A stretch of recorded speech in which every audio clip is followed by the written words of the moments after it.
Bonjour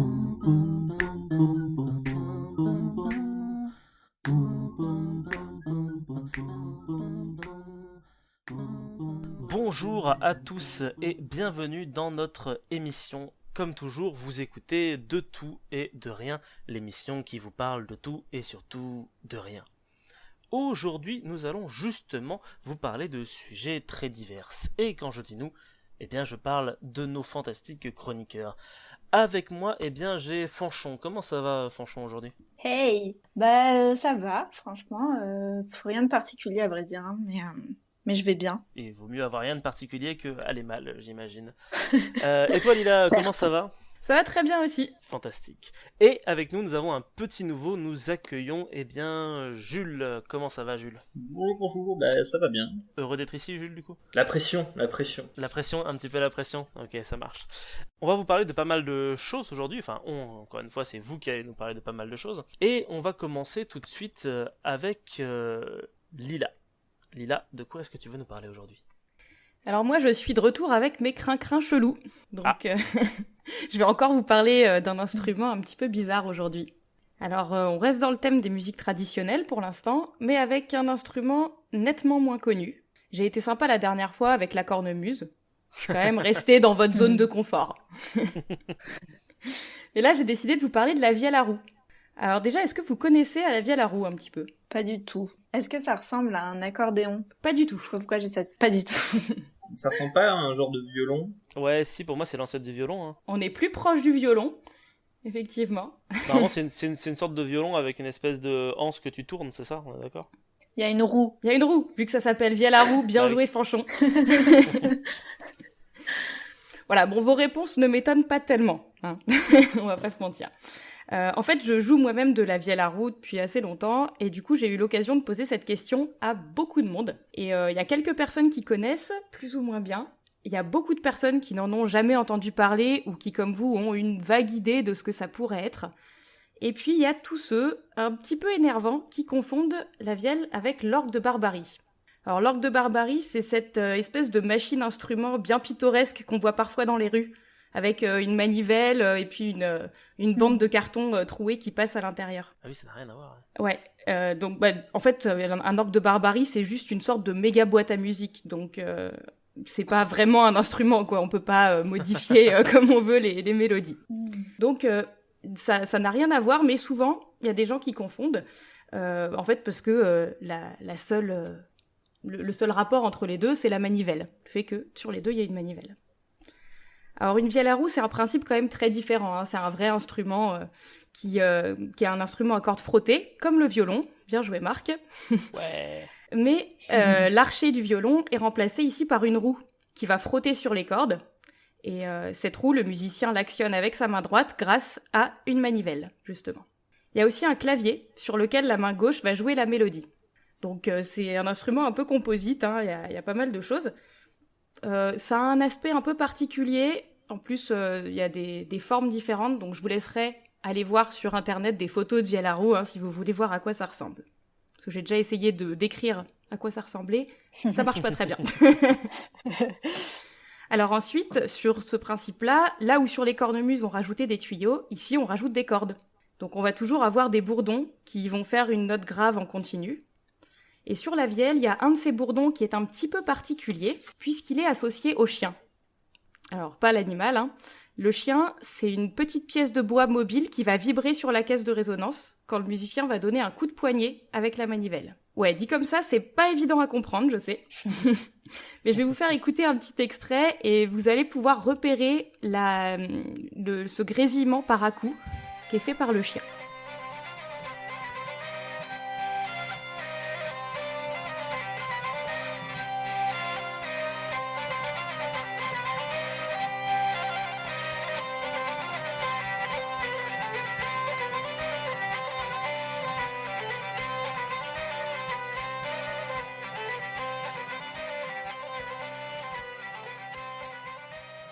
Donc voilà, vous avez sans doute réussi à reconnaître ce grésillement du chien. Alors voilà, la vielle, un instrument assez particulier déjà dans son fonctionnement. On va maintenant parler de l'histoire assez mouvementée de la vielle à roue. L'ancêtre de la vielle à roue, il daterait à peu près du Xe siècle. On l'appelle l'organistrum. Et c'est un instrument qui était utilisé dans la musique sacrée en Europe. À cette époque, on retrouve déjà la roue, les cordes et un clavier rudimentaire. Mais l'instrument est tellement grand qu'il faut 2 personnes pour en jouer. Alors on a pu le reconstituer grâce à des sculptures qui sont représentées dans plusieurs églises, notamment à Saint-Jacques-de-Compostelle. Vers le XIIIe siècle, l'instrument devient plus petit et il va prendre le nom de chiffonnie. Le son est pas très puissant à cette époque-là et du coup, la chiffonnie, elle était plutôt jouée en intérieur par les ménestrels. Ça va ensuite continuer à évoluer et l'instrument va finir par prendre le nom de vielle à roue. Au XVIe siècle, c'est un instrument qui est réservé aux mendiants et aux aveugles. C'est un symbole de pauvreté. Notamment, il y a le peintre Georges de la Tour qui en a représenté plusieurs des vielleux dans ses tableaux. Et ailleurs en Europe, la vielle va garder ce statut encore longtemps, surtout en Ukraine et en Hongrie, où elle sera le moyen de subsistance des aveugles jusqu'à l'arrivée du régime soviétique. Mais en France, elle va connaître un destin bien plus insolite. Après avoir été tour à tour instrument d'église, de cour et attribut des mendiants, la vielle va faire son grand retour à la cour au XVIIIe siècle. L'aristocratie en France, elle est alors dans une mouvance de retour à la nature un peu idéalisée, et la vielle à roue va devenir un des instruments galants de l'époque. Les luthiers de la cour vont faire évoluer les sonorités de la vielle pour les rendre plus douces, mais c'est surtout l'aspect de l'instrument qui va changer. L'esthétique va même parfois prendre le dessus sur le son, avec des très petits instruments qui vont être sculptés et décorés. Et oui, il faut bien satisfaire les dames de la cour qui trouvent ici un nouveau hobby, et qui en jouent non seulement, mais aussi vont faire leur portrait avec leur vielle à roue. On a des compositeurs baroques qui vont d'ailleurs créer des pièces pour vielle à roue. Je vais vous faire écouter un petit extrait d'un ensemble baroque avec vielle, viole de gambe et clavecin. Même si c'est pas trop mon genre de musique, j'ai trouvé ça assez sympathique.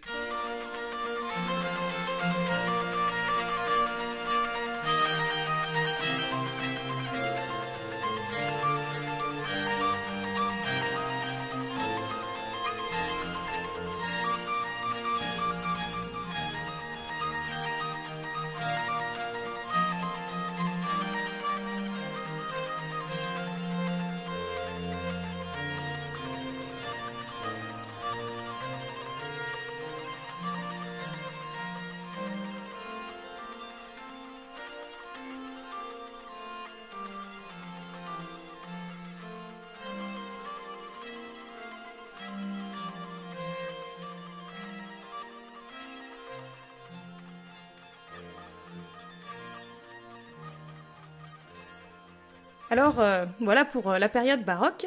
Mais après la Révolution, coup dur pour la vielle qui perd à nouveau ses lettres de noblesse et qui devient un accessoire de comédie au théâtre.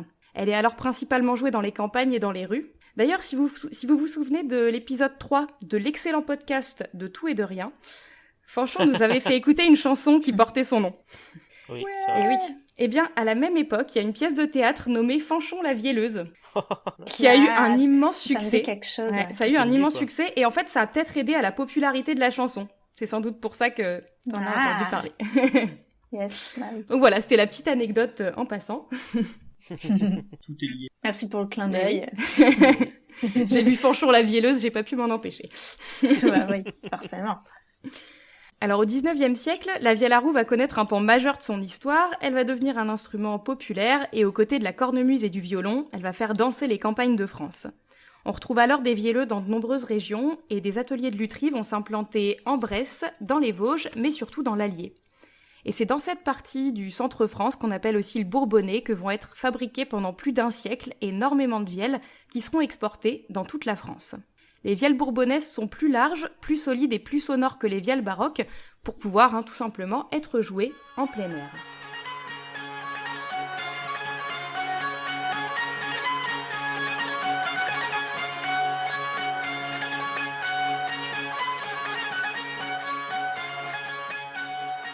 Alors la qualité de l'extrait est pas forcément top, mais c'est un extrait assez ancien, donc voilà, forcément, le son est pas fou. Alors, après la Première Guerre mondiale et l'exode rural, l'intérêt pour la vielle décline, on lui préfère l'accordéon, et la pratique va diminuer peu à peu. Elle va se retrouver cantonnée petit à petit à un usage folklorique. Les derniers luthiers cessent leur activité dans les années 30, et la vielle à roue va presque tomber dans l'oubli. Jusque dans les années 60-70, où le mouvement folk, qui a été accompagné d'un regain d'intérêt pour les musiques traditionnelles, lui permettra de renaître de ses cendres. Alors, il y a de nombreux jeunes à l'époque qui vont faire ce qu'on appelle du collectage, c'est-à-dire qu'ils vont aller voir les anciens pour retrouver des airs et des instruments anciens, justement. À partir de là, il y a 2 écoles qui vont naître et qui existent encore aujourd'hui. D'un côté, il y a les partisans d'une pratique folklorique qui cherchent à recréer un passé plus ou moins artificiel. Vous savez, c'est ces groupes avec costumes, sabots, jeux à l'ancienne et tout ça. Ouais. De l'autre côté, il y a ceux qui voient plutôt les musiques traditionnelles comme des musiques vivantes et qui vont utiliser les instruments anciens, les techniques anciennes pour créer de nouvelles façons de jouer et qui vont aussi composer de nouveaux morceaux, souvent destinés à la danse. Ces 2 catégories, elles sont très caricaturales, mais pour avoir fréquenté un petit peu ces milieux, elles existent quand même bel et bien, même si elles sont loin d'être imperméables. Alors, je voudrais maintenant vous faire écouter un extrait de Patrick Bouffard. C'est un vielleux virtuose qui va jouer sur une vielle bourbonnaise qui date du 19e siècle et qui reprend des morceaux anciens, qui compose aussi. Ici, il joue avec un de ses groupes qui s'appelle Transept.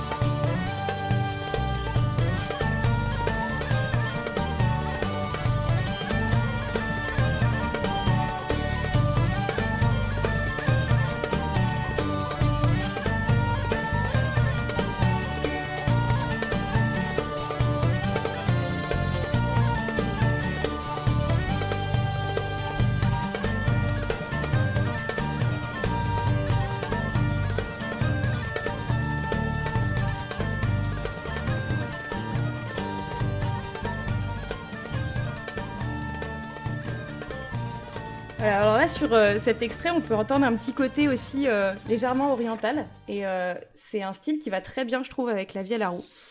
C'est assez étonnant parce que c'est pas forcément de là que ça vient. Mais moi, j'aime bien, c'est stylé. Ouais, moi j'aime beaucoup ce groupe-là et je trouve que ça... Voilà, ils ont des sonorités très intéressantes. Bon, alors aujourd'hui, les bals continuent avec de nombreux groupes plus ou moins modernes, énormément d'instruments différents, dont la vielle. Et il y a beaucoup de luthiers qui fabriquent à nouveau des vielles à roue. Ça peut être sur le modèle bourbonnais, ça peut être sur des modèles plus anciens. Et il y a aussi des modèles modernes, on va dire, avec des vielles alto, plus graves, ou électroacoustiques par exemple. Alors la vielle, comme la cornemuse, elle est utilisée aussi dans d'autres styles, comme le metal folk, ou encore dans des bandes originales de films et de séries. D'ailleurs, il y a une série qui est sortie il y a quelques mois maintenant, qui a fait beaucoup parler d'elle, et qui a inclus de la vielle dans sa bande originale. Je sais pas si vous avez une idée de ce que ça peut être. Non. Une série qui a fait beaucoup parler d'elle récemment, là. Ouais, il y a quelques mois.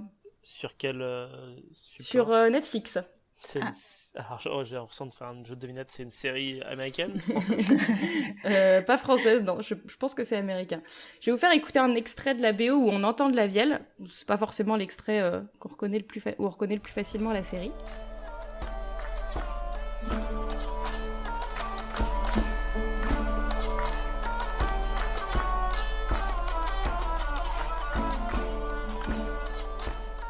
Après, j'ai un autre extrait, mais ça va être très très facile. L'autre extrait. Ouais, Vous allez m'en vouloir parce que vous l'avez plus dans la tête, cette chanson. Ah, mais c'est The Witcher. Ah putain, c'est The Witcher, merde. C'est The Witcher. Bah oui, évidemment. Je l'avais fait un tout petit peu. C'est Toss a Coin to Your Witcher. Et oui.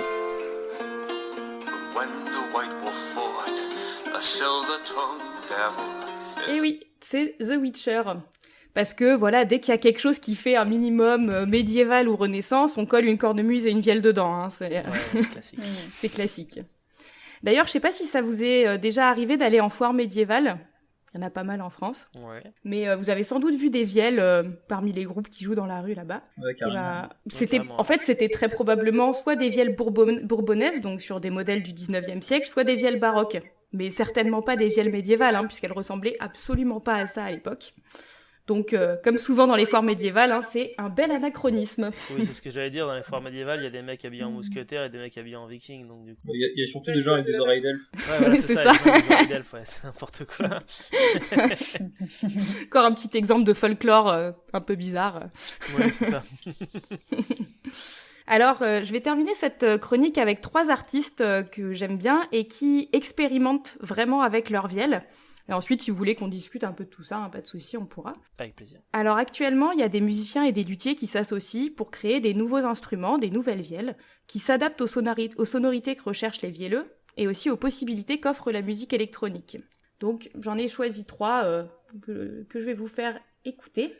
Alors le premier, c'est Grégory Jolivet qui joue en bal, donc encore des morceaux à danser avec différents groupes. Mais lui, il a des vielles alto et électro-acoustiques. Je vais vous faire écouter un petit extrait de son album solo.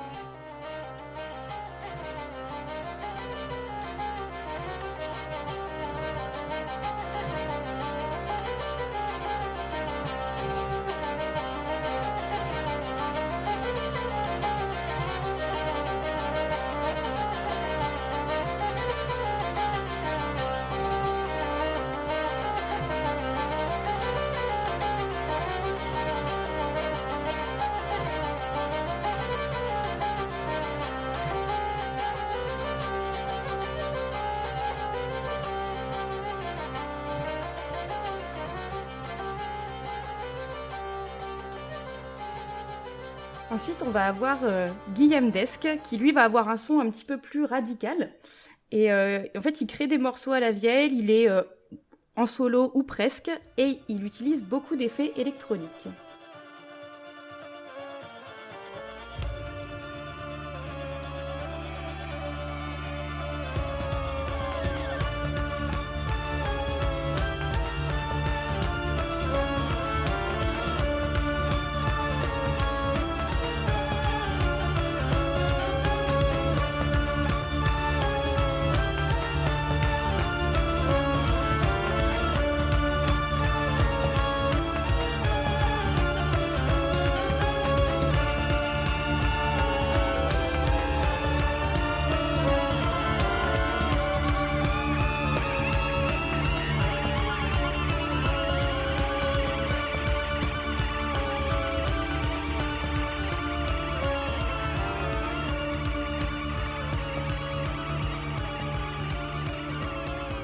Voilà encore un son un peu différent avec la vielle. Et enfin, je voudrais vous parler de Romain Baudouin, qui est un autre musicien qui, en solo, utilise un instrument hybride. C'est une vielle électroacoustique sur laquelle il a collé un manche de guitare électrique. C'est assez particulier. Je vais pas vous faire écouter celui-là parce que c'est aussi en visuel que c'est intéressant de voir comment. C'est ce que j'allais dire, visuellement ça doit être spécial à voir. Voilà, donc je vous laisserai aller voir sur YouTube à quoi ça ressemble. Ah, ça donne trop envie. Mais je vais plutôt vous faire écouter un extrait de son groupe qui s'appelle Familia Artus, et eux ils expérimentent autour des traditions gasconnes.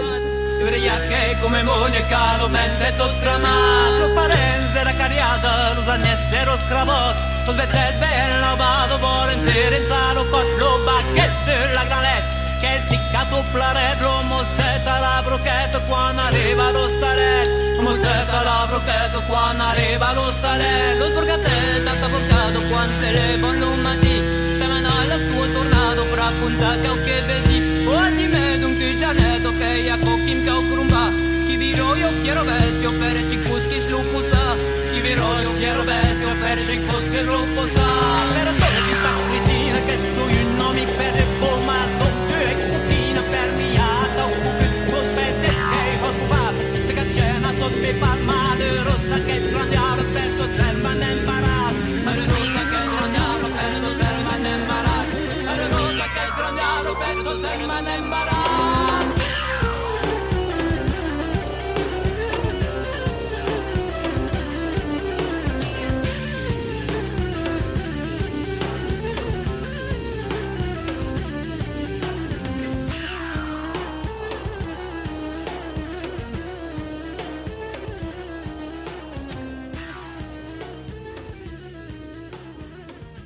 Voilà, j'espère que vous avez apprécié la découverte de cet instrument très polyvalent, comme vous aurez pu le remarquer, et que ça vous aura donné envie d'aller en écouter, que ce soit sur internet ou en bal. Et si vous allez en bal, vous verrez que la danse, c'est aussi un très bon moyen d'aimer encore plus toutes ces musiques-là. Voilà, bah maintenant si vous avez envie de discuter de ça, y a pas de souci. Yes. Et, carrément.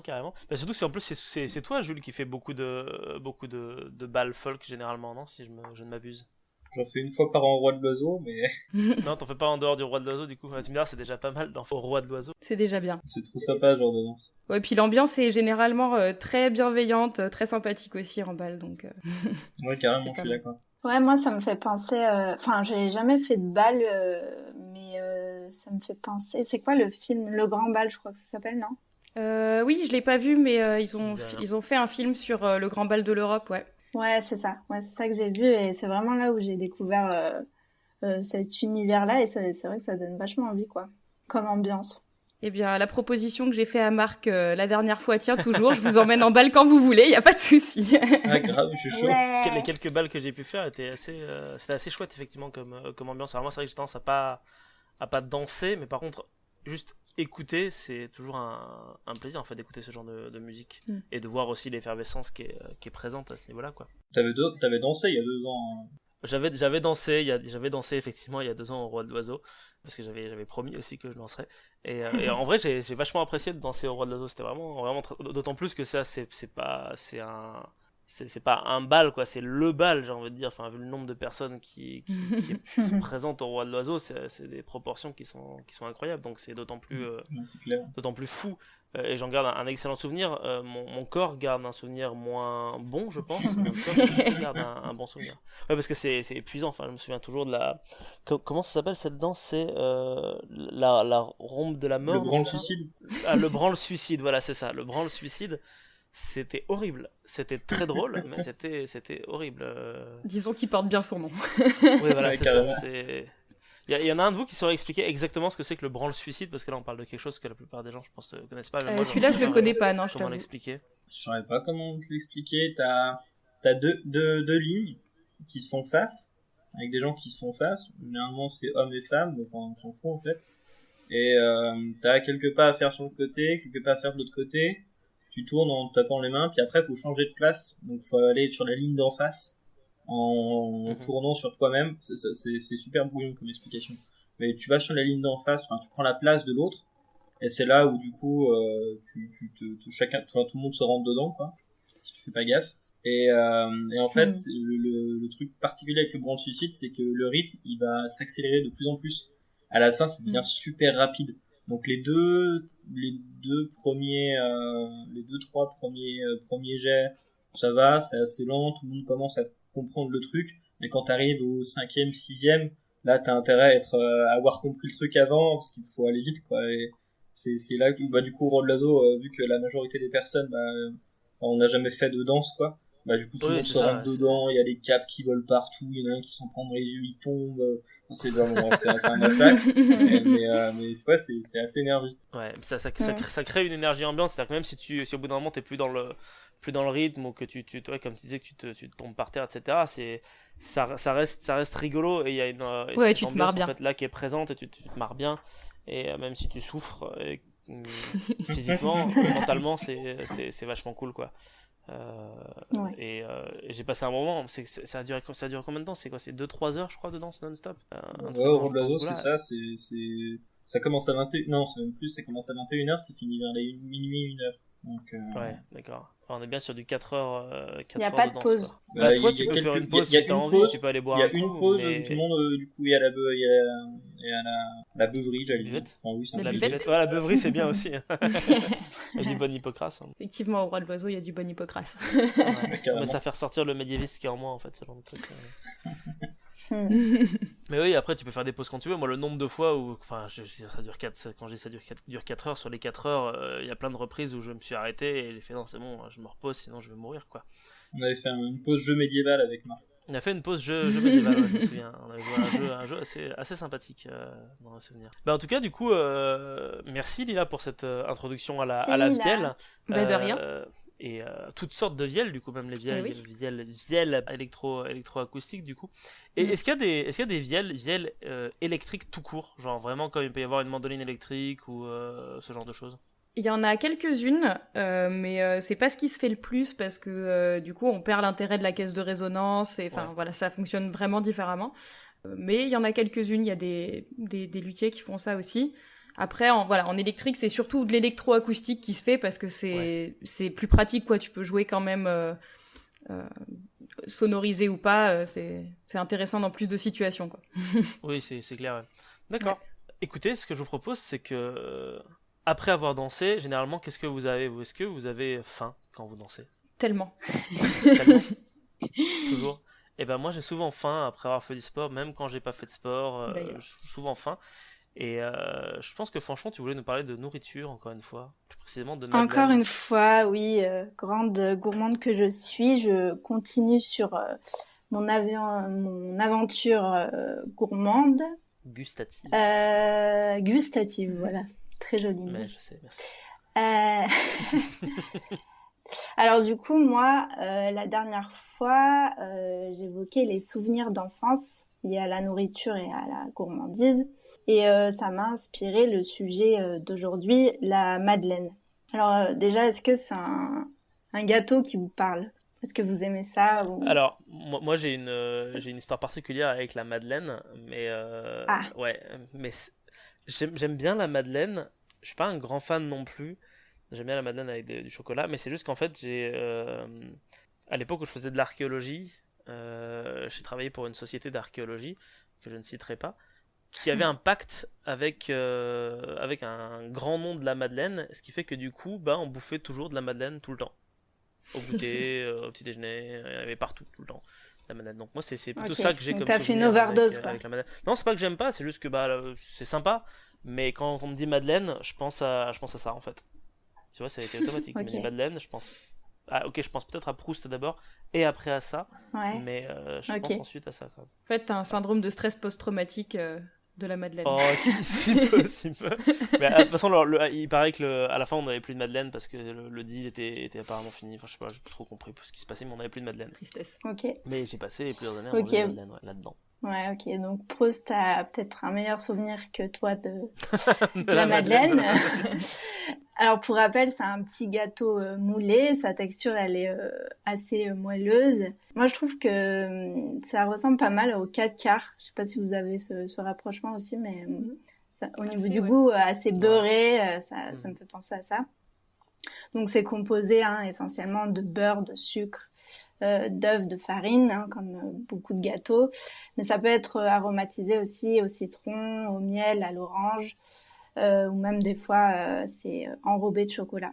Ce qui est assez caractéristique de la madeleine, c'est sa bosse.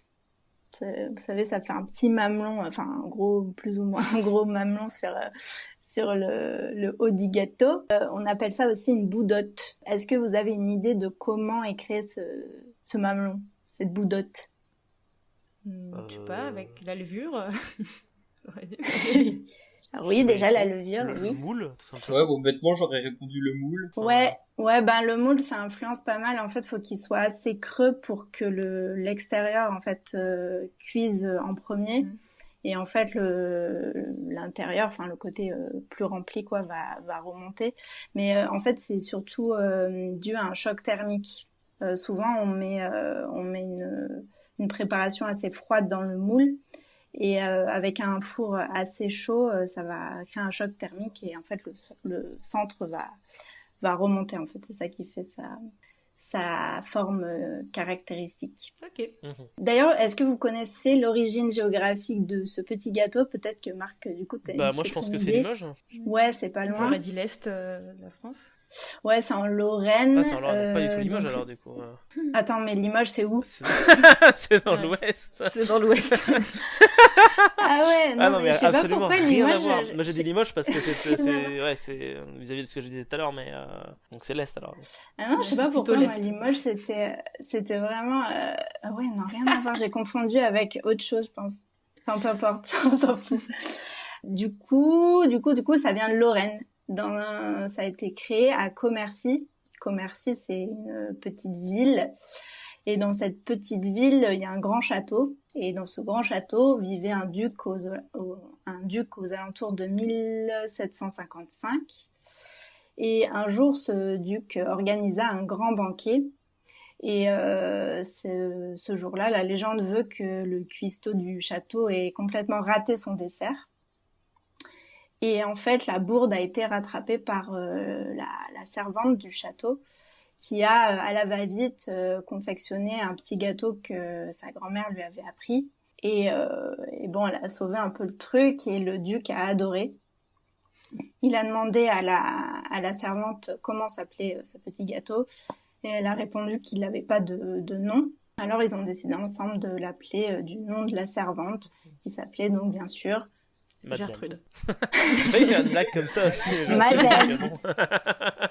Heureusement qu'on l'a pas fait tous les deux, du coup. Ouais, t'imagines ça. Avec le même nom. Gertrude. Eh ben oui, c'était ça, Gertrude. Waouh. Non, pas du tout. Du coup, Madeleine. Eh oui. Oui. Et oui, du coup. Donc ensuite, donc ça vient de là. Et ensuite, la notoriété du gâteau, hein, vous imaginez bien, a grandement évolué grâce à la littérature et grâce à Marcel Proust, qui a décrit cette succulente petite pâtisserie à la fin du 19e et a donné son nom à la métaphore, la Madeleine de Proust. Alors pourquoi on dit ça et qu'est-ce que ça signifie et surtout d'où ça vient? Est-ce que vous savez déjà d'où ça vient cette expression de Proust du coup? C'est pas dans un roman de Proust? Ouais, c'est dans l'un de ses plus connus romans. Alors d'abord, si j'ouvre le dictionnaire et que j'ouvre si je vais à la page la Madeleine de Proust, je lis donc c'est un objet, odeur, saveur qui fait surgir une série de souvenirs anciens. Si je prends un autre dictionnaire, ça peut être un micro-événement qui fait ressurgir des souvenirs de jeunesse, un acte mineur, par exemple, qui porte une charge émotionnelle très forte. Donc en gros, c'est la Madeleine de Proust, c'est une stimulation des sens. Ça peut être le goût, une odeur ou ce que vous voulez, qui va réactiver une partie de la mémoire. Donc au sens un peu strict de la métaphore, c'est quelque chose qui va vraiment surgir brutalement d'une mémoire un peu oubliée, quoi. Et donc Proust décrit ça en fait dans son roman qui s'appelle À la recherche du temps perdu. Ça vous dit peut-être quelque chose. Donc c'est un roman qui est très très long. Il se découpe en fait en 7 tomes. C'est d'ailleurs l'un des romans les plus longs du monde. Et c'est dans la première partie en fait de ce roman qui s'appelle Du côté de chez Swann, qui décrit en fait ce plaisir qu'il a à manger une madeleine. Donc un petit morceau de sa biographie. En fait, Marcel Proust, lui, il a un rapport assez particulier à la nourriture et ça se ressent pas mal dans son œuvre, que j'ai pas du tout lu d'ailleurs. Bon, peu de gens l'ont lu en entier, je pense. Donc en fait, il grandit assez aisément dans sa famille et dès son plus jeune âge, en fait, il tombe malade. Il a énormément de problèmes respiratoires. Donc ses parents, en fait, sont très attentifs à lui donner une alimentation extrêmement élaborée, en tout cas avec des très bons produits. D'ailleurs, Marcel Proust, à ses 14 ans, il se décrit dans une lettre comme un mangeur insatiable et raffiné qui engloutit une cuisine gargantuesque. Donc il a un rapport très jeune, un bon rapport à la nourriture. D'ailleurs, jeune adulte, il se balade pas mal dans des grands restaurants parisiens. Il traîne pas mal dans des soupers après théâtre, dans des cafés, etc. Il organise aussi pas mal de dîners littéraires où il organise vraiment tout à la lettre. C'est lui qui dresse la table, il fait ses plans de table, il conceptualise lui-même ses menus. Donc à 35 ans, son état s'aggrave, donc il se cloisonne chez lui et c'est là où il va écrire À la recherche du temps perdu. Donc il va consacrer pas mal de temps, je sais plus combien, mais pas mal d'années à écrire ce livre, qui d'ailleurs constitue 1,5 million de mots, 2400 pages. Donc en gros, il faut environ 130 heures pour le lire. Pas mal. C'est pas mal. C'est pour ça que j'ai décidé de commencer à lire ce livre pendant le confinement. Il n'y a pas de meilleur moment, je pense. Ah Ouais, ouais. je pense que c'est le meilleur moment pour commencer. Non, c'est pas vrai, mais c'est vrai que ça peut être une... Si t'avais le courage, tu l'aurais fait. Bah ouais, Et oui. je pourrais l'acheter. Donc en fait, dans cette œuvre, apparemment, il y a pas mal de références à la cuisine. Hein. Il décrit la cuisine de la cuisinière de la famille. Hein. Il parle de bouchée à la reine, notamment, d'huîtres fraîches, de bœuf en gelée, de crème au chocolat, de salade à l'ananas, etc. Donc apparemment, il y a beaucoup de références à la nourriture dans son œuvre, mais c'est surtout la Madeleine donc qui est restée. Donc l'histoire de la Madeleine, elle apparaît dans son premier tome. Alors, je vais vous lire un petit extrait. J'ai fait quelques petites coupes dans le texte parce que c'était un peu long. Donc on va pouvoir rester bien sur le sujet de la Madeleine. Il y avait déjà bien quelques années que de Combray, tout ce qui n'était pas le théâtre et le drame de mon coucher n'existait plus pour moi. Quand un jour d'hiver, comme je rentrais à la maison, ma mère, voyant que j'avais froid, me proposa de prendre, contre mon habitude, un peu de thé. Je refusai d'abord et, je ne sais pourquoi, me ravisai. Elle envoya chercher un de ces gâteaux courts et dodus appelés Petite Madeleine, qui semble avoir été moulé dans la valve rainurée d'une coquille de Saint-Jacques. Et bientôt, machinalement, accablé par la morne journée et la perspective d'un triste lendemain, je portais à mes lèvres une cuillerée de thé où j'avais laissé s'amollir un morceau de madeleine. Mais à l'instant même où la gorgée de miettes de gâteau toucha mon palais, je tressaillis, attentif à ce qui se passait d'extraordinaire en moi. Un plaisir délicieux m'avait envahi, isolé, sans la notion de cause. D'où venait-elle? Que signifiait-elle? Où l'appréhender? Et tout d'un coup, le souvenir m'est apparu.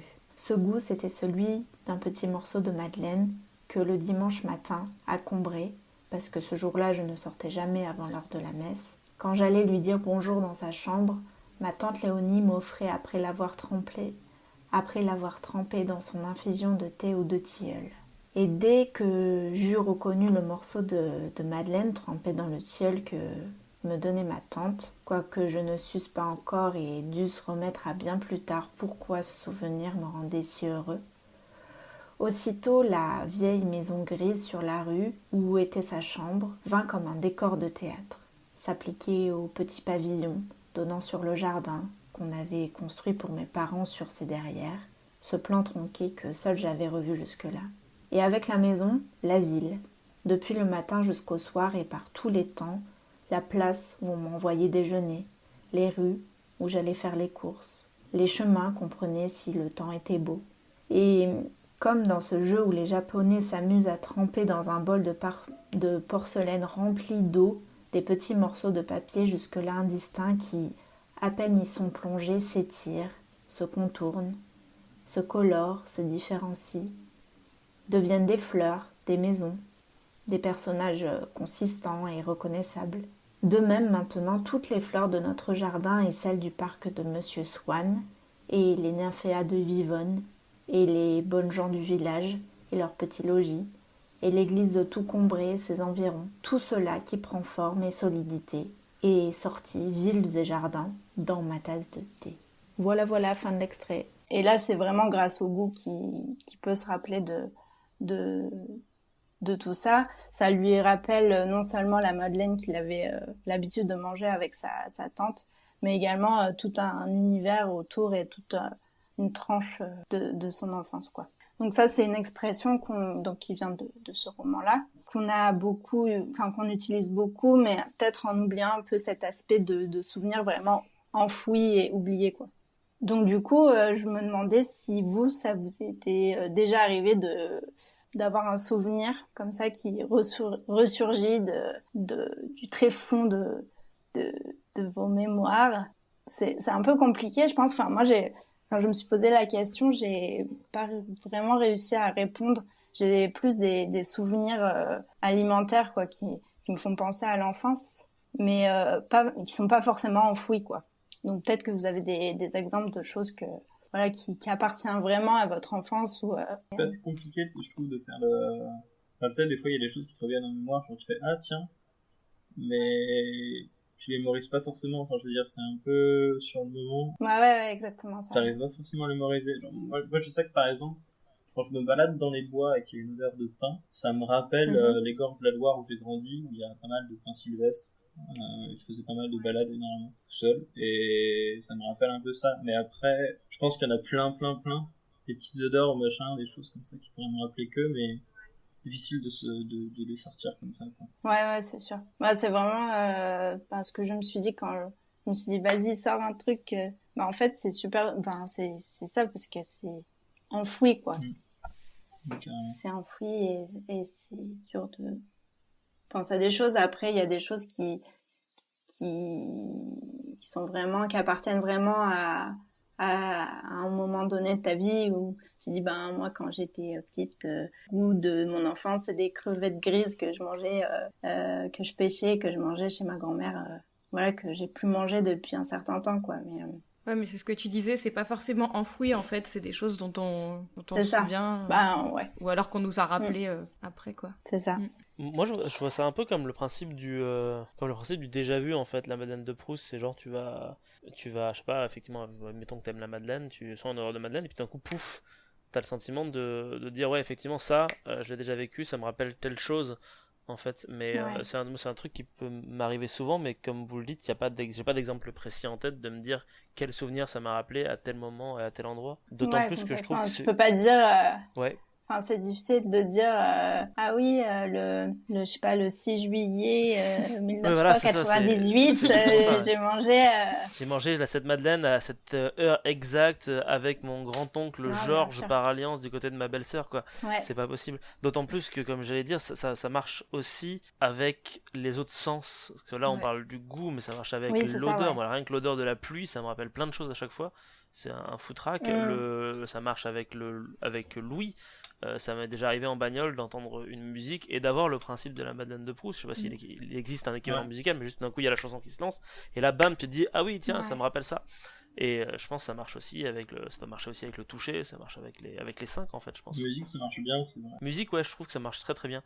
Mais après ça dépend je pense que ça dépend des perceptions des gens en fait de base quoi. À quel sens on est les Ouais, plus c'est Je sûr. trouve qu'on a facilement tendance, tu vois, à calquer aussi ce qu'on entend, machin, à un moment, et même du coup à ce que tu fais.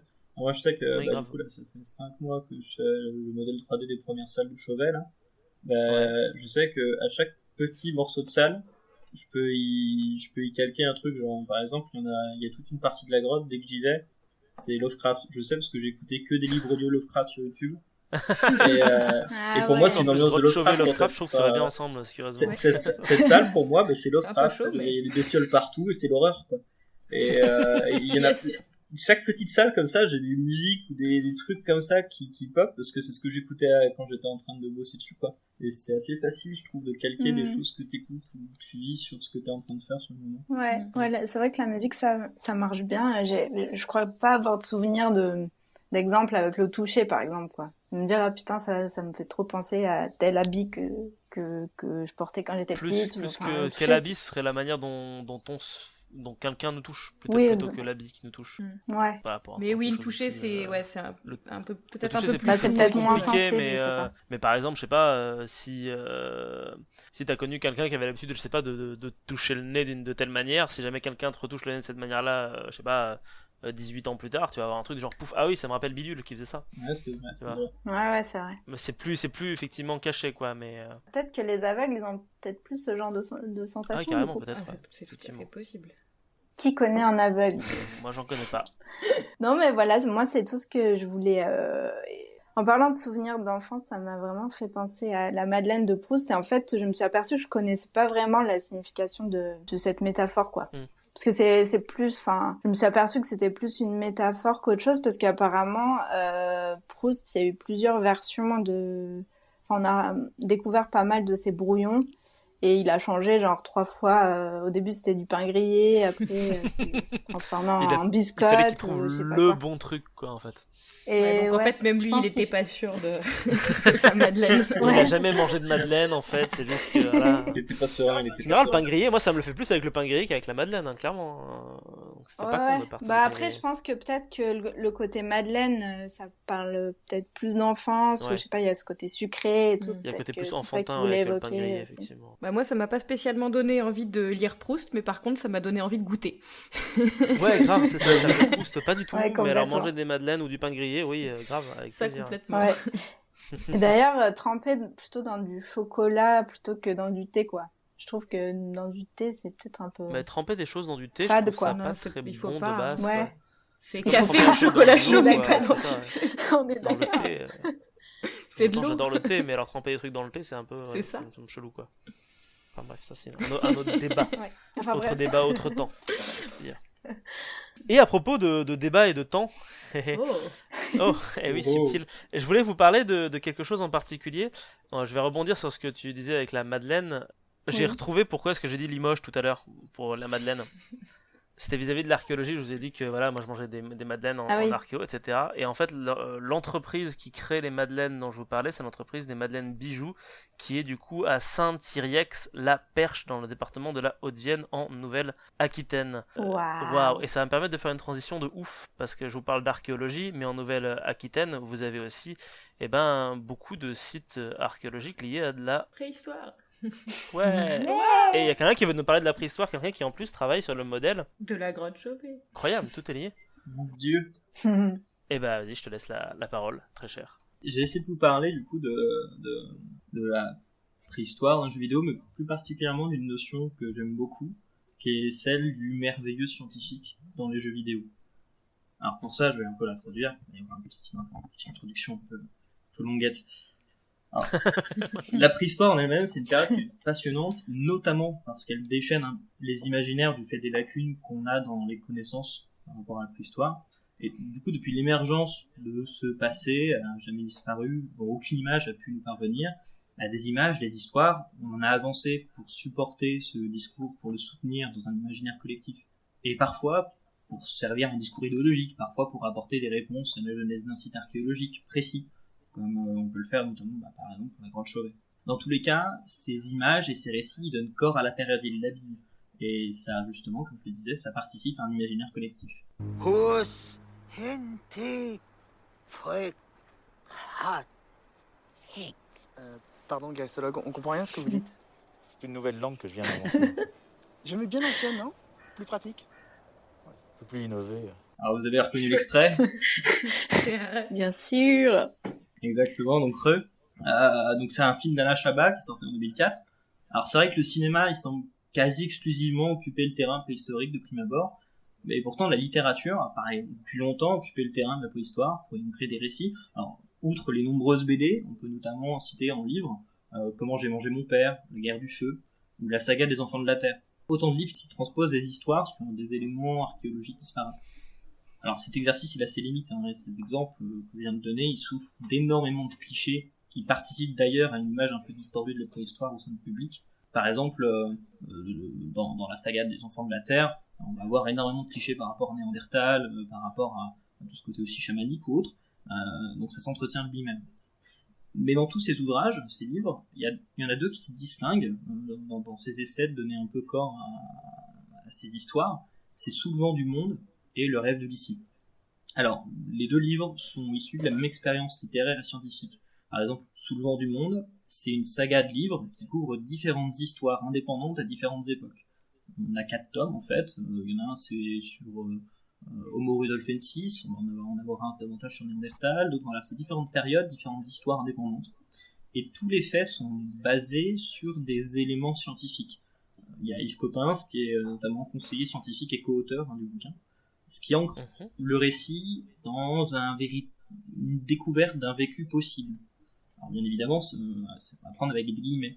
Par exemple, dans le rêve de Lucie, c'est à quoi pensait Lucie pendant sa chute fatale, juste avant sa chute dans la rivière. Qu'est-ce qu'elle y faisait, qu'est-ce qu'elle a pu faire avant. C'est voilà des questions qui sont basées sur ce qu'on a pu trouver, mais qui donnent un corps, une histoire à ce qu'on peut trouver en fait. Alors, bien que les volontés de réalisme du coup de ces deux expériences peuvent contrevenir un peu à la fluidité de la lecture, par exemple, c'est assez répétitif dans le fait de manger, boire, dormir, c'est un peu survivaliste comme bouquin. Et même les tons et termes sont difficiles à s'approprier. On a par exemple ces grands animaux avec des branches sur la tête. En fait, on parle que comme ça dans ces livres-là. Alors, on met du temps à savoir, oui, ok, d'accord, on parle de gazelle ou autre. Mais c'est une expérience assez intéressante parce qu'elle essaye de fournir un fragment de passé, même si bon, là il y a des limites, d'une tranche de préhistoire. Alors, juste pour vous approprier un peu cet essai, ce que ça veut dire, dans le cas par exemple du rêve de Lucie, je voulais vous lire quelques lignes d'introduction de ce livre. Avec le rêve de Lucie, nous pénétrons dans un monde disparu. Un monde sans histoire à l'échelle des générations qui le subirent et le façonnèrent, modestement. Même dans un système de datation démesuré, un système où le million d'années est le comptage, l'individu n'échappe pas au tumulte de la vie. Lucie était certainement sans croyance, sans nom véritable. Était-elle pour autant sans identité, sans mémoire, sans projet? Arrachée tôt, elle avait 20 ans, à un destin incertain, elle s'inscrit pour toujours comme un hiéroglyphe involontaire dans la tourbe de la vallée du Rift. Dans ce livre, chacun a accepté de prendre un risque. Pour le scientifique, celui d'une traduction poétique, dont d'une possible trahison de ses travaux. Pour les artistes, celui du travail encadré, nécessaire respect des informations objectives, dans un acte où la création revendiquait tous ses droits à l'émotion, redonnant lieu au merveilleux scientifique. Et donc c'est là qu'on se raccorde à ce merveilleux scientifique. C'est une notion qui est portée depuis quelque temps, en passant par des figures de Carl Sagan, dont vous avez sûrement déjà entendu parler. Il y a aussi Neil deGrasse Tyson, maintenant aujourd'hui, qui a pris son relais. En France, on a Jean-Claude Amezen sur France Inter, sur les épaules de Darwin, qui revient tous les samedis, si je dis pas de bêtises. Et cette notion de merveilleux scientifique, je trouve, est un jalon indispensable pour transmettre des connaissances de manière un peu ludique et à éveiller des sujets. Forcément, comme on en a parlé, le cinéma a beaucoup repris ça. Par rapport à je parlerai pas tant des films qui ont été faits sur la préhistoire, je parlerai surtout pas de 10 000, par exemple, les fameux mammouths qui font les pyramides, ça on peut passer assez vite. Mais il y a certaines expériences de cet émar qui essayent de justement retranscrire ce merveilleux scientifique. Alors, je vais vous passer un petit extrait, c'est une grosse minute, d'un de ces films. L'idée, c'est qu'à la fin, vous essayez de me dire si vous avez reconnu de quel film ça vient. Verte prodigieuse. Il mesure 1,30 m. À 4 pattes dans la savane, il ne sait plus où il va. Alors, il se dresse sur ses 2 pattes arrière. Et là, il voit. Il voit. Il observe. Il voit. Et dès qu'il veut se déplacer, ça recommence. Être à 4 pattes l'empêche de voir. Alors, il a une deuxième intuition. Il va avancer, mais debout, et le plus longtemps possible.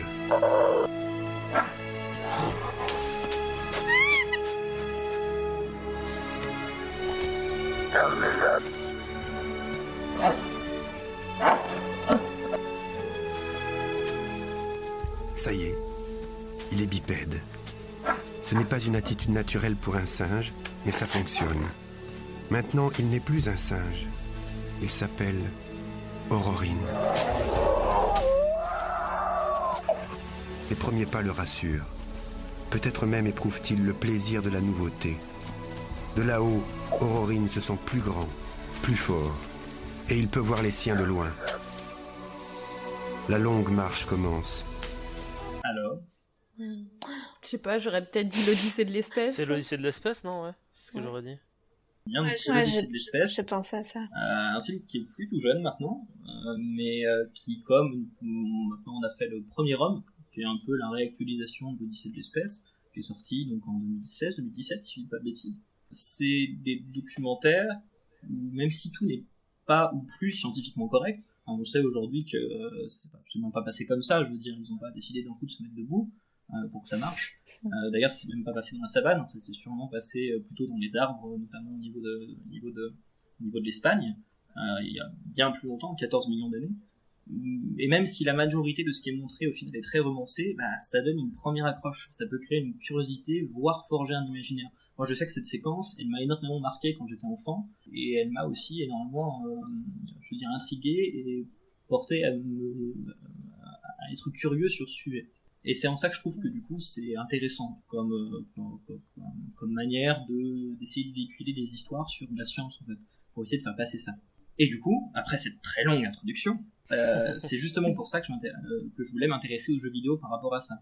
Parce que c'est un média qui est super intéressant pour vivre ce merveilleux scientifique. Il peut permettre un voyage actif dans le temps. Et ça, on le voit super bien avec des jeux comme ceux de la saga Assassin's Creed.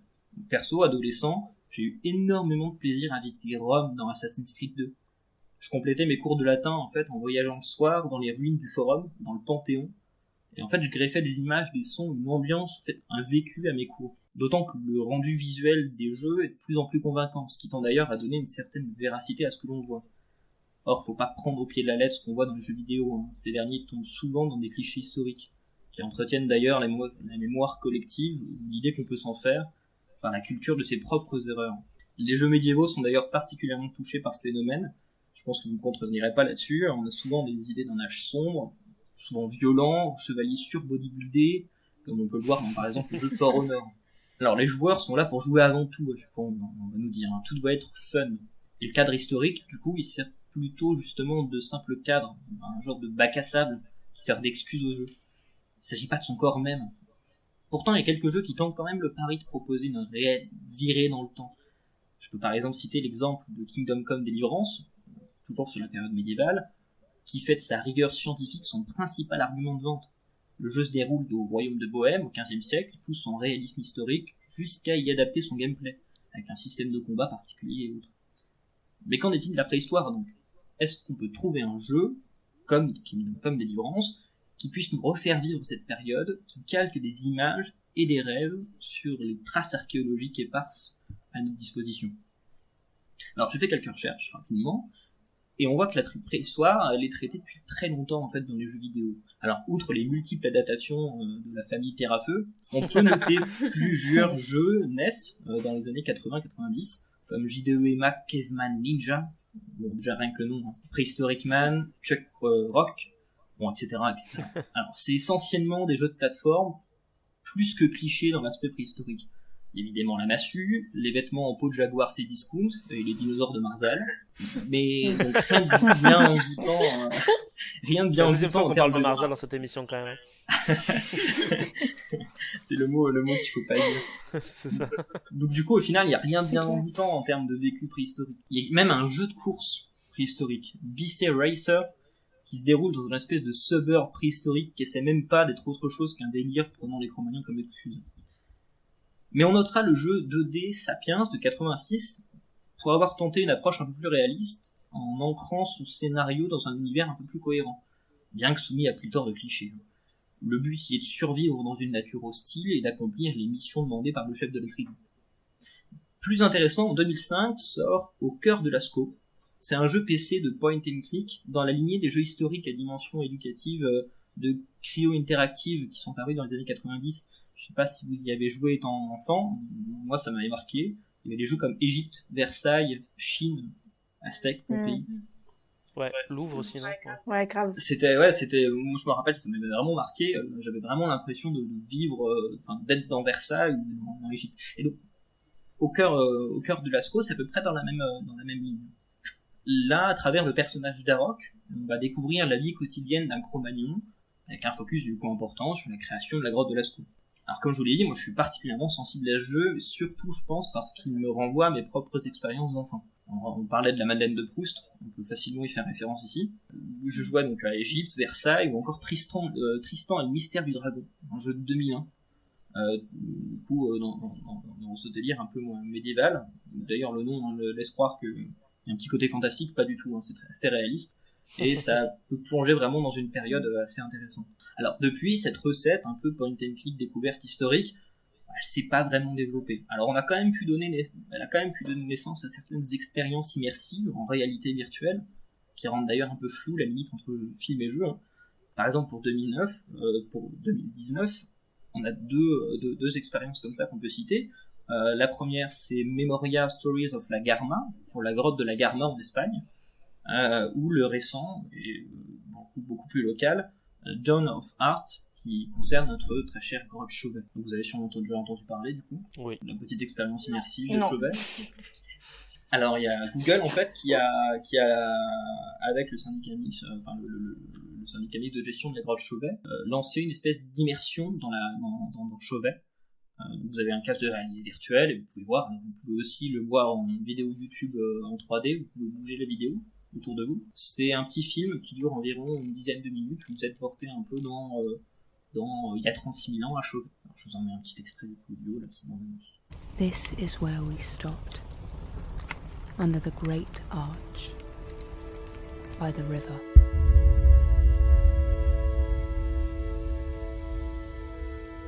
Take this fire with you. It will guide you deep into the heart of the cave.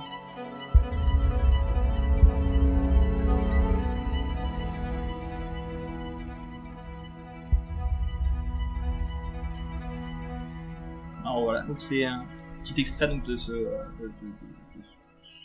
documentaire interactif d'une certaine manière, puisque vous le vivez, vous le voyez, vous regardez autour de vous. C'est Daisy Riley qui fait la voix en anglais, c'est ça? Exactement, c'est Daisy Riley qui fait la voix en anglais. Ouais. La raison pour laquelle du coup j'ai mis un petit extrait en anglais. Ouais, c'est ce que je pensais. Je me suis dit que t'allais reconnaître. Ouais. Alors c'est tout petit, hein, c'est une dizaine de minutes.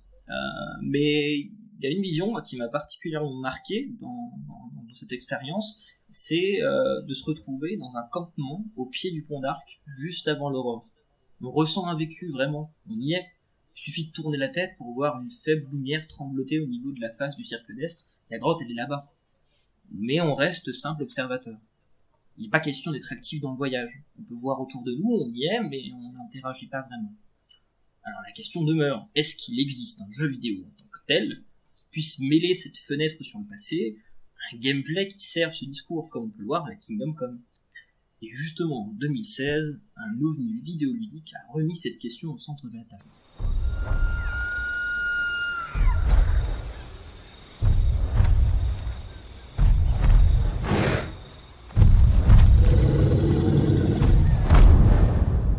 Mas Brashtar, Winja.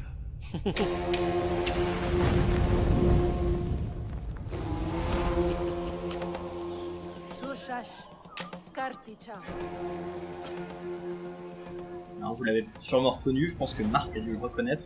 Ah ouais, putain, ouais, ce langage, oui, je l'entends tous les jours en ce moment, à peu près. C'est Far Cry Primal. Exactement, c'est bien Far Cry Primal, donc un jeu console signé Ubisoft qui est sorti en 2016. Alors, c'est une grosse licence, c'est des gros moyens. Là, c'est un jeu donc à première personne, graphisme 3D fouillé, donc très immersif. On s'y croirait. Alors Marc pourra compléter ce que je dis. L'audio est là pour nous plonger dans un cadre idéal, un peu montagne Carpathie. La faune nous gave de l'image attendue et pas si furtive d'ailleurs de chasse aux mammouths héroïques et dangereuses, de dents de sabre redoutables et de nature dominante, omniprésente.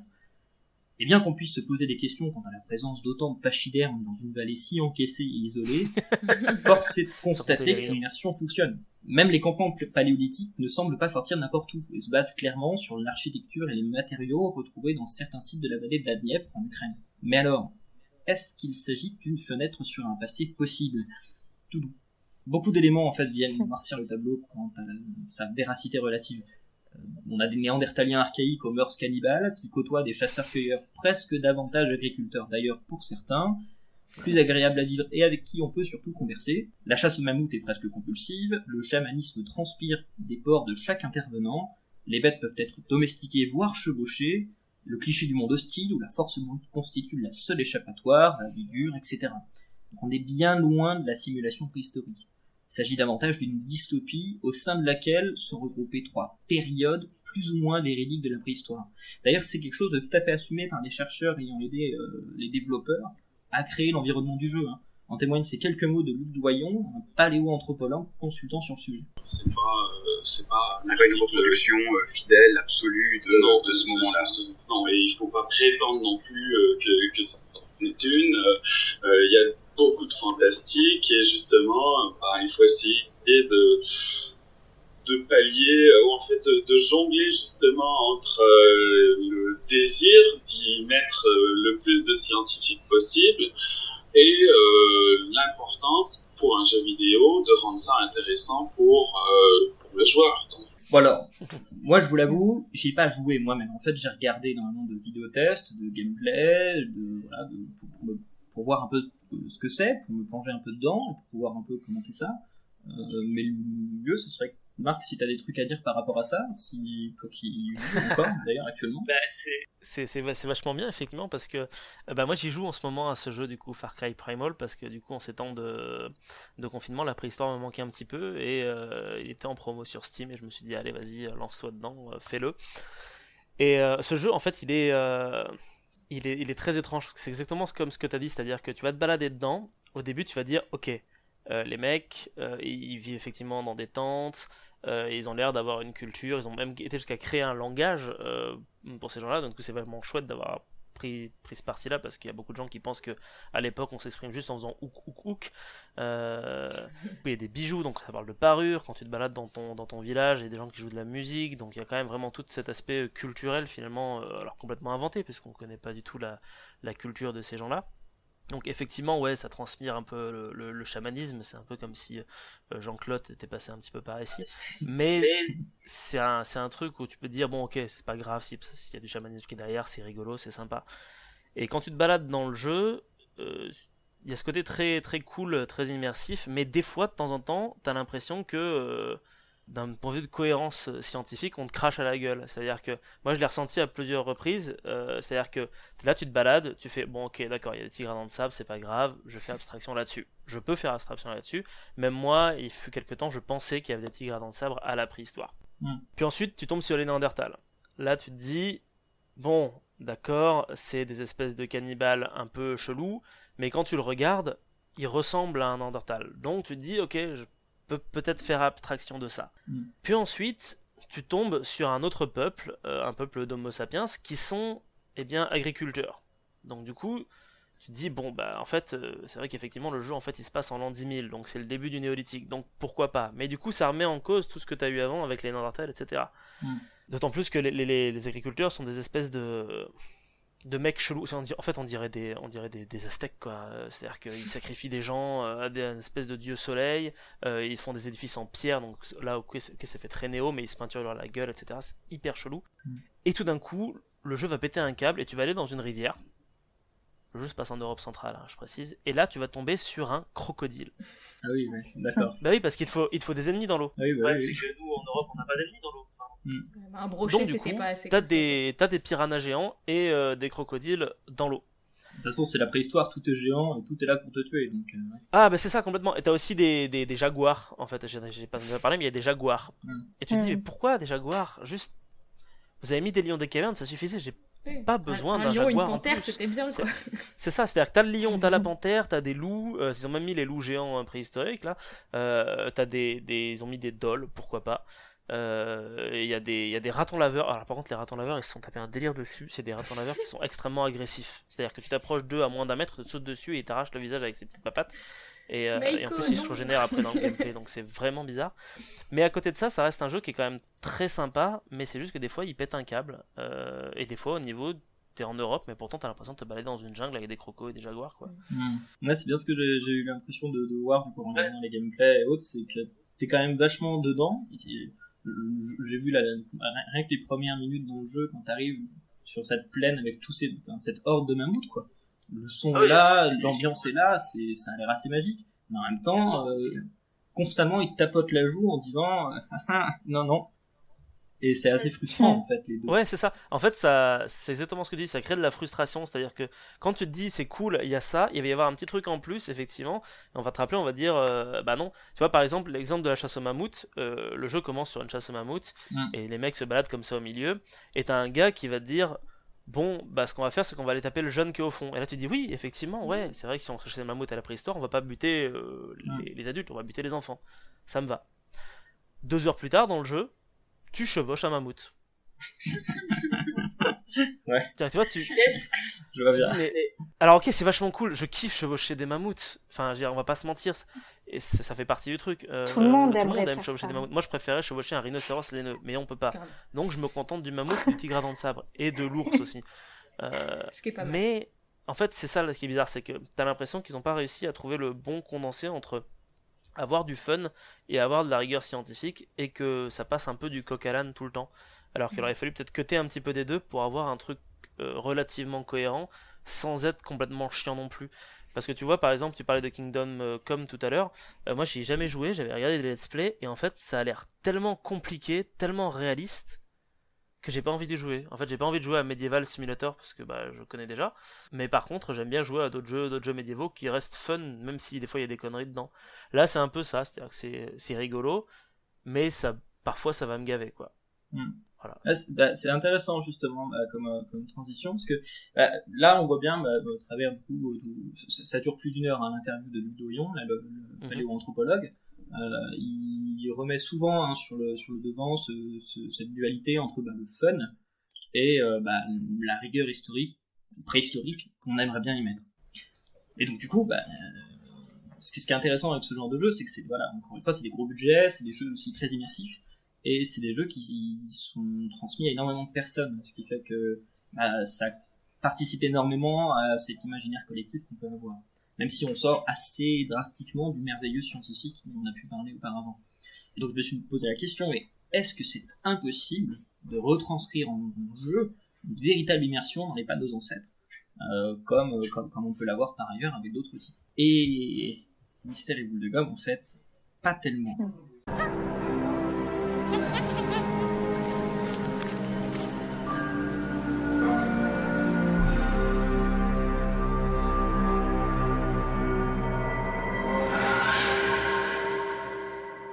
C'était là un petit extrait d'un jeu, un extrait audio, d'un jeu qui est sorti en 2019, c'est tout récent. Il s'appelle Ancestors The Humankind Odyssey. Je sais pas si vous en avez déjà entendu parler, s'il est un peu passé sous les radars. Pas du tout. Non, du tout. Du tout. C'est le premier jeu du studio Panache Digital Games, qui a été créé par Patrick Desilets, quelqu'un qui vient d'Ubisoft justement. D'accord. Qui a notamment celui qui a réalisé Assassin's Creed 2, comme quoi au final tout se tient. Il s'agit d'un jeu de survie en monde ouvert qui vise à revivre les débuts de l'humanité au fil des millions d'années. Le concept est assez intéressant. Ici, il n'y a pas de héros sauveurs du monde, il n'y a pas de dialogue à proprement parler, il n'y a même pas d'intrigue de lootbox à débloquer, même de voyage rapide. Tout est dit dans un paragraphe au lancement du jeu. Le monde et les personnages que vous rencontrerez ont pour but de représenter les archétypes d'un lieu et d'une époque. Il ne s'agit pas d'une représentation factuelle des événements. Les dernières découvertes scientifiques ont servi de ligne directrice. Dans les heures à venir, vous revivrez les défis présents à l'aube de l'humanité. Bonne chance, nous ne vous fournirons pas beaucoup d'aide. Et tout est dit. Le jeu démarre en fait il y a environ 10 millions d'années en Afrique, dans la période néogène, donc au Miocène, et on vous met dans la peau d'une lignée de singes dont l'objectif va être d'évoluer jusqu'à donner l'Homo sapiens moderne, en passant donc par Toumaï, Sahelanthropus chadensis, ou même Australopithecus. L'idée c'est serez-vous capable de faire évoluer plus vite votre lignée que ce que la science vous démontre. Donc on joue pas un singe, on joue un groupe, une lignée de singes qu'on peut incarner à loisir. Si expliquer le concept est plutôt simple, en expliquer toutes les subtilités, c'est une autre paire de manches. Alors l'idée de ces chroniques, c'est pas de faire un test de jeu ou de vous fournir une notice.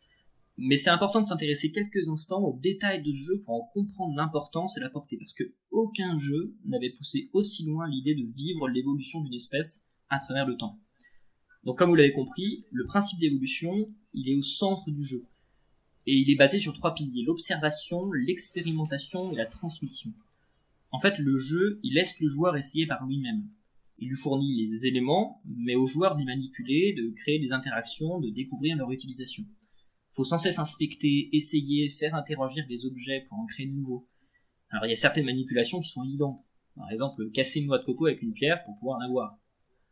Il y en a qui sont absolument pas si faciles et qui mettent du temps à être mises à jour.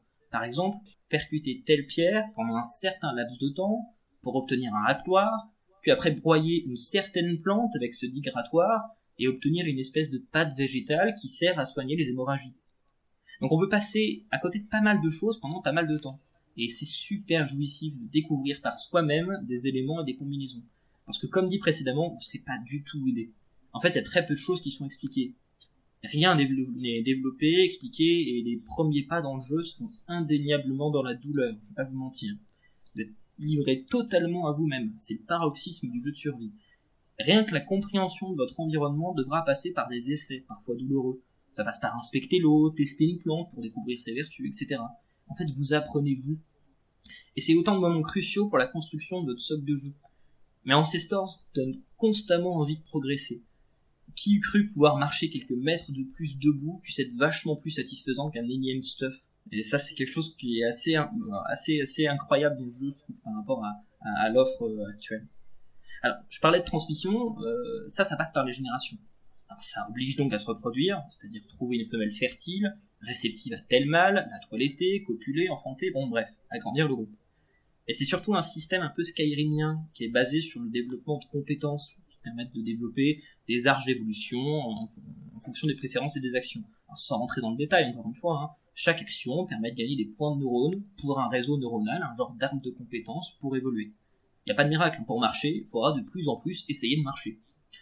À cela s'ajoutent des mutations aléatoires qui peuvent naître chez les nouveau-nés et se développer dans ses descendants. Et donc le jeu s'ancre véritablement dans un temps long, d'une histoire commune et d'une lignée entière.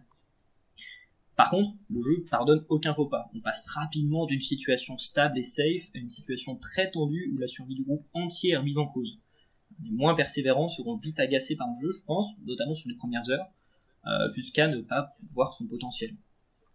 Côté ambiance, par contre, la bande-son est incroyable. Ça permet une immersion totale dans la jungle, néogène, tout colle. Il n'y a pas de carte ou de voyage rapide, il va falloir découvrir soi-même l'environnement, s'en rappeler, s'y situer, ce qui l'ancre dans une certaine réalité. Encore une fois, on est vraiment dedans. L'interface est super minimaliste, ce qui favorise le regard sur ce qui se trouve devant nous et pas trop sur les côtés de l'image. Question gameplay, les actions coulent plutôt de source, que ce soit grimper aux arbres, saisir des objets, examiner, altérer. Avancer d'arbre en arbre est d'ailleurs super plaisant et simple.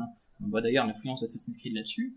Bon, même s'il arrive parfois de louper une branche, de glisser, et de voir le singe qu'on contrôle s'écraser au sol.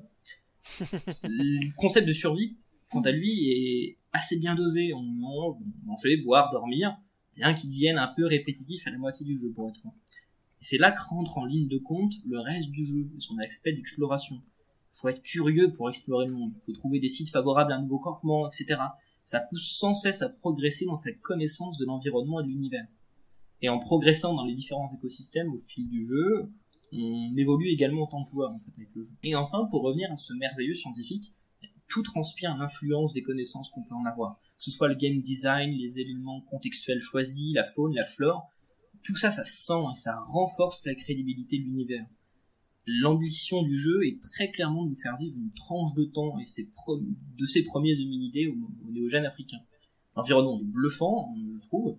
Le terrain est vaste, diversifié, donc on peut passer de jungle, bois, savane, canyon, grotte, ce qui pousse constamment au jeu à la découverte. En fait, on a constamment envie de voir un nouvel endroit. Qu'est-ce qui se cache derrière la montagne à côté ? Et puis la faune non exhaustive pose quand même un cadre global, un échantillon de l'époque. Alors ça passe par des bêtes emblématiques comme les macérodontes, une espèce disparue du tigre non de sabre, ou le stégotétrabélodon, je me suis entraîné à le dire, une ancienne espèce de pachyderme à 4 défenses, ou même des animaux plus communs comme les crocodiles, les serpents ou autres. Alors tout n'est pas parfait dans le jeu, vous l'avez compris, je suis assez emballé par le titre, mais il peut s'avérer assez répétitif d'un point de vue gameplay, et il est assez difficile à s'approprier, que ce soit du fait de l'absence totale d'aide. La première, même deuxième heure, on se sent vraiment perdu dans la jungle parce qu'il n'y a pas d'objectif à part le fait d'explorer, et ça en fait on va le comprendre de nous-mêmes, que le jeu nous donne pas d'objectif clair à faire. En fait, il faut simplement vivre le jeu. Ou même sa difficulté, ça peut décourager les joueurs les moins tenaces. C'est un jeu qui va demander de la patience, de l'observation, de la réflexion, mais qui au final constitue une véritable ode à l'évolution. Alors Ancestors, si son ambition le rattrape parfois, est-ce que donc, lui, il peut permettre de vivre un moment d'avant l'histoire? Pour y répondre, je voudrais revenir quelques instants dans le présent et vous faire écouter un petit extrait de l'émission dont je parlais au départ, sur les épaules de Darwin, avec Jean-Claude Amezen.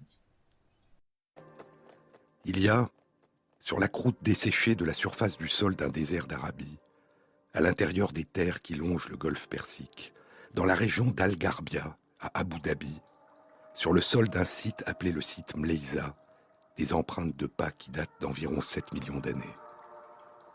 Une équipe internationale de chercheurs a établi une cartographie précise de ces traces sur le sol du site de Mleiza, en réalisant des photographies aériennes de haute résolution à partir d'un deltaplane. Les résultats de l'analyse de ces traces viennent d'être publiés la semaine dernière dans la revue Biology Letters. Ces traces forment des pistes sur le sol, 14 pistes différentes sur plusieurs centaines de mètres. Ce sont des empreintes de pas de très gros animaux, 14 animaux en tout, dont le plus grand devait peser environ 5 tonnes. Les empreintes de ces grands animaux, leur poids et l'espacement entre leurs pas sont les mêmes que ceux des éléphants d'aujourd'hui.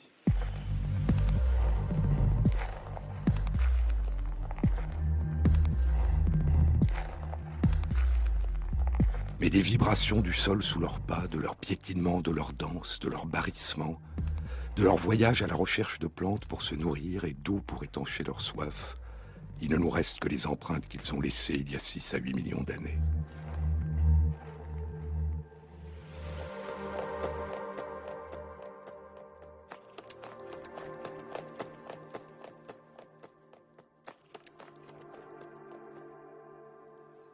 Il n'y a plus depuis longtemps d'éléphants dans cette région, et il n'y avait pas encore, il y a 7 millions d'années, les éléphants d'aujourd'hui.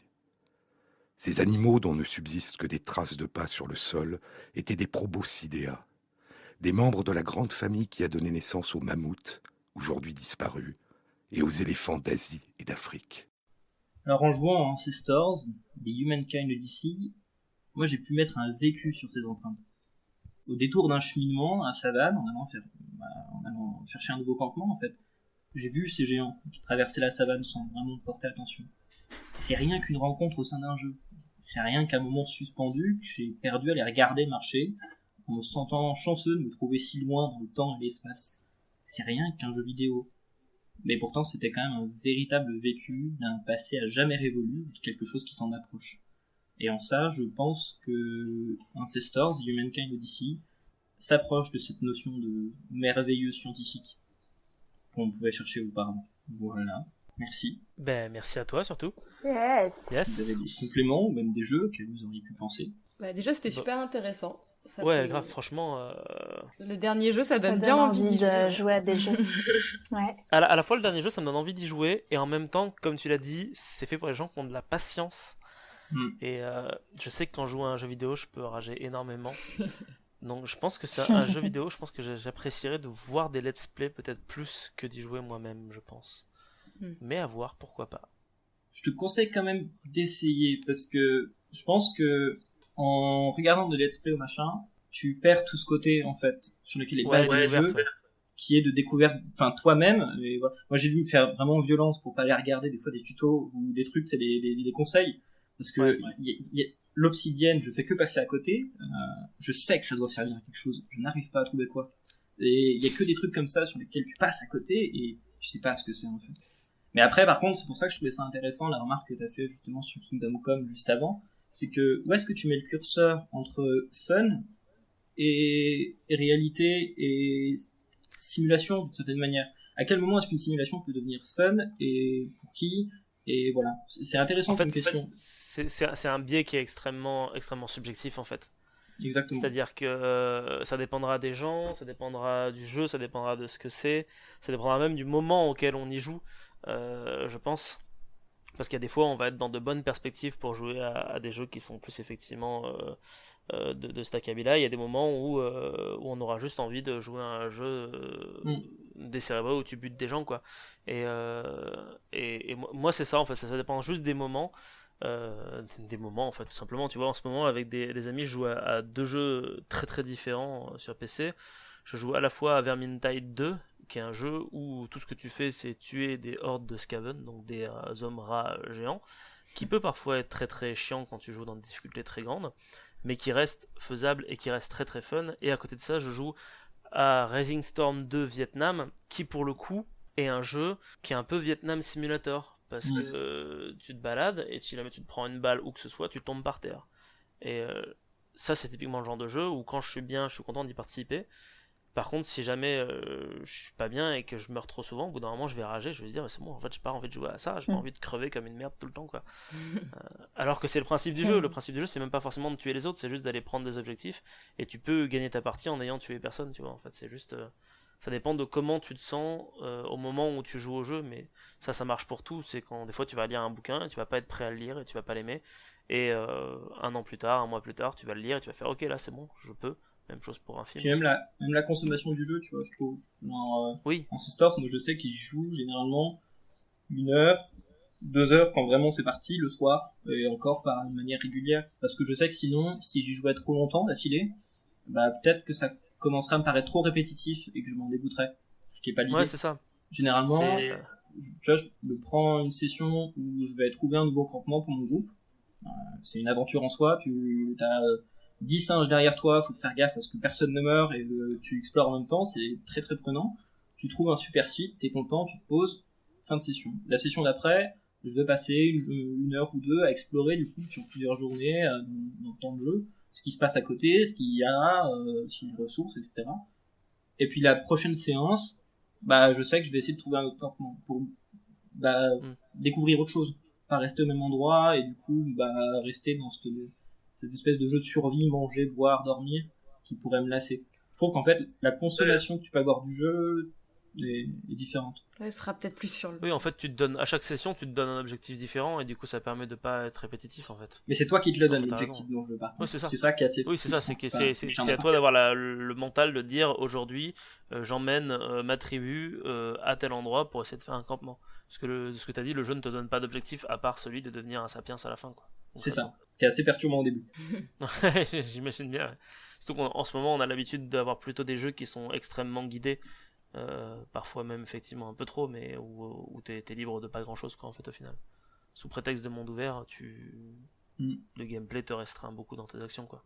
Par exemple, à Noël, je me rappelle, j'étais avec mon petit frère et on a passé 2-3 jours, on était chez mes grands-parents, on n'avait pas grand chose d'autre à foutre, hein. C'est perdu dans la Haute-Marne, la seule attraction c'est le lac du Der, si jamais vous connaissez le lac du Der.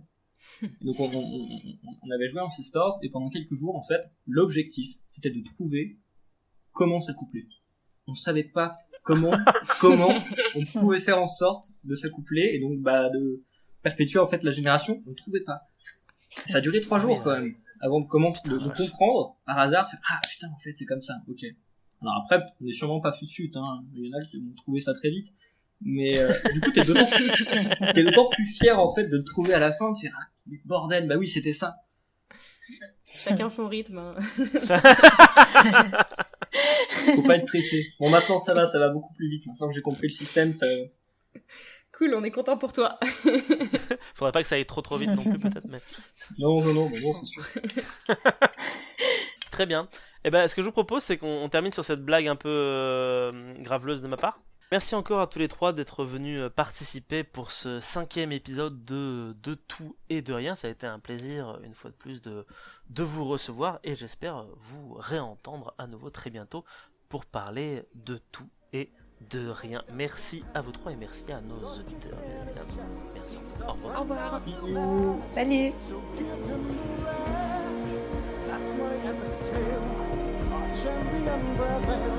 Defeated the villain, now pour him some man.